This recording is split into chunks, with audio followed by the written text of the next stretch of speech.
brought to you by Black Magic Design, the world's highest quality products for the feature film, post and broadcast industries. blackmagicdesign.com. This one was kind of special because I am a member of Generation X, and we were the MTV generation.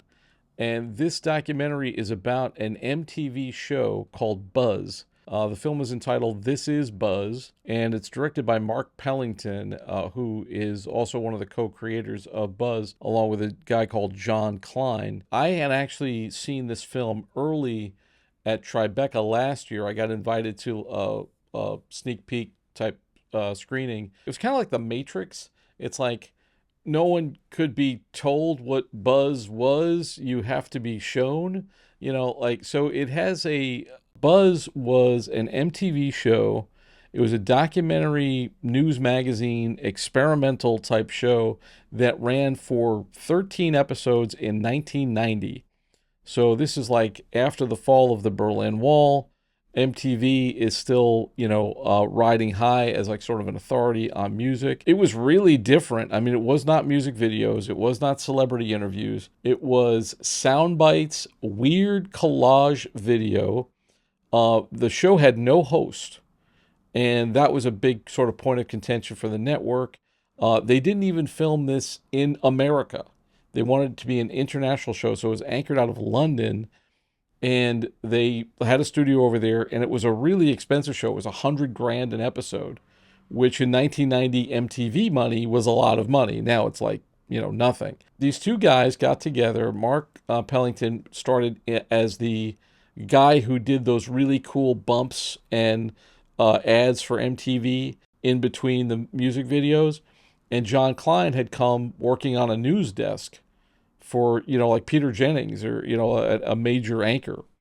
And they put these two guys together, say, we want people who know news and music.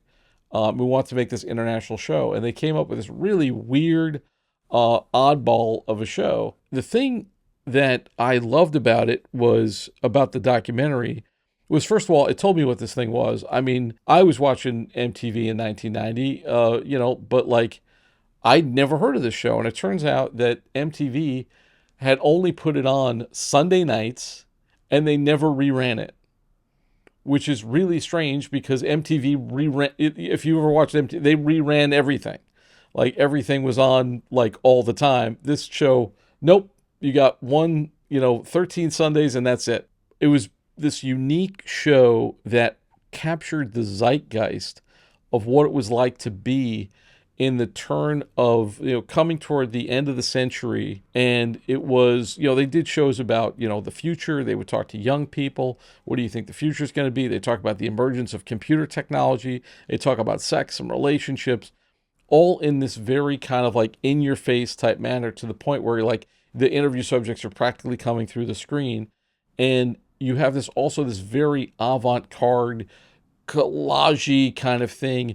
They didn't have a host, but what they did was they got a young RuPaul, not in drag, and they would just have RuPaul sit very still, and they would project different images on the face and like do all these weird mix and matches. They decided what the show was and did the planning of the first season in Amsterdam, so they could be inspired. Just gonna let that roll to the back of the room. One story which I think encapsulates the essence of Buzz is the guy who ran the studio, this British guy in London. He walks in and one of the assistants goes, "You have to go downstairs right now. I think they're lighting something on fire." And he goes down there, and the guys had taken the tape, the big magnetic reels of tape through this is very analog. And they were lighting the tape on fire and running it through the machine to see what kind of images they would get on it. And he walks in, he's like, "What the hell are you doing?" And they're like, "Check this out, man. This is awesome." And they're like, "You're going to blow up the studio. You're going to burn the place down. Don't do this." And I was just like, that is so, it's so punk rock, but it's so of the time. And it was kind of it's a really interesting time because it's before the internet had really taken off and was a big thing. And they would do stuff like they'd have stringers all over these different European countries, as far as Japan, and they would have them send in these interviews in all these different languages and put them together. And it was like the internet. It was like YouTube before YouTube kind of thing. And I just thought it was really interesting and creative. And I don't think television's been that creative since. Maybe some of the stuff like on Adult Swim or something like that, but it just really hasn't been a thing in the media of television. To make a long story short, it got canceled after the first season, and they really wanted to continue. But then instead of going for like reality news magazines, MTV shifted in the other direction, and they went to fake reality and the real world, and they started getting on the reality train, and the rest is history. So it was almost like MTV sort of dared to be daring and dared to be creative and dared to be unusual, and instead they went, oh wait, this is going to make us a ton of money. Let's do that instead. And then they got rid of music videos and so forth. But I just thought it was really, and I met the director Mark Pellington afterward. Nice guy, but a great big guy. He's the son of a linebacker.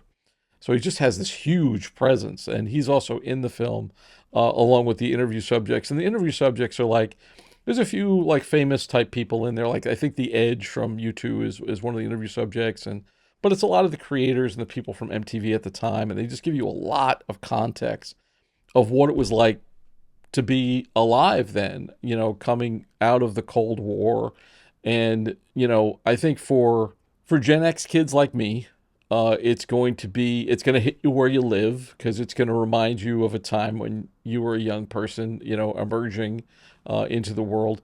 And maybe for younger generations, if they get to see it, it'll kind of be a time capsule and a period piece for them to like look back and go, oh wow, this is what life was like in the last analog generation.